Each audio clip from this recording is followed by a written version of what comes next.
এই ধরনের মার্কা, যে মার্কাগুলো মানুষের কাছে হাসির খোরাক জন্মায়, এই মার্কাগুলো একটা নির্বাচন কমিশনের মার্কার তালিকায় কিভাবে থাকে?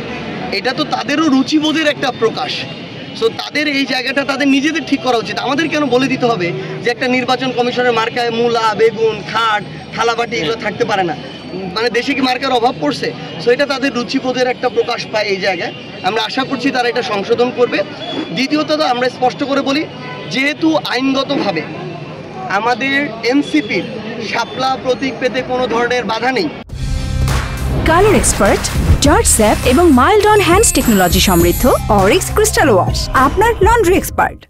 এবং তারা এখন পর্যন্ত আইনগত কোনো বাধা দেখাতে পারে নাই। আমরা শাপলা প্রতীক ছাড়া অন্য কোনো কিছু ভাবছি না। আমরা সর্বশেষ সাদা শাপলা, লাল শাপলা তাদের অপশন দিয়েছিলাম। যদি একান্তই তাদের শাপলার সাথে কিছু অ্যাড করতে হয়, এইটুকু করে তারা দিতে পারে, আমাদের দ্বিমত থাকবে না। কিন্তু আমরা স্পষ্ট করে বলি, এর বাইরে এনসিপির যেহেতু এই প্রতীক পেতে কোনো আইনগত বাধা নেই, এর বাইরে আমরা কোনো অপশন চিন্তা করছি না।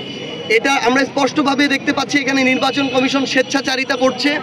তারা এখানে ক্ষমতার অপব্যবহার করার চেষ্টা করছে এবং এই আচরণটা অবশ্যই তারা প্রকাশ করছে তখন যখন তারা কারো দ্বারা প্রভাবিত হচ্ছে। সো স্বাধীন একটা প্রতিষ্ঠান কারো দ্বারা প্রভাবিত হয়ে স্বেচ্ছাচারিতা করবে, এটা আমরা কখনোই মেনে নিতে পারি না।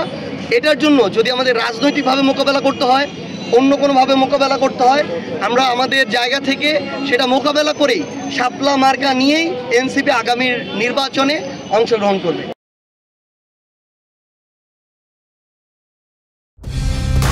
কালার এক্সপার্ট, জর্জ স্যাপ এবং মাইল্ড অন হ্যান্ডস টেকনোলজি সমৃদ্ধ অরিক্স ক্রিস্টাল ওয়াশ আপনার লন্ড্রি এক্সপার্ট।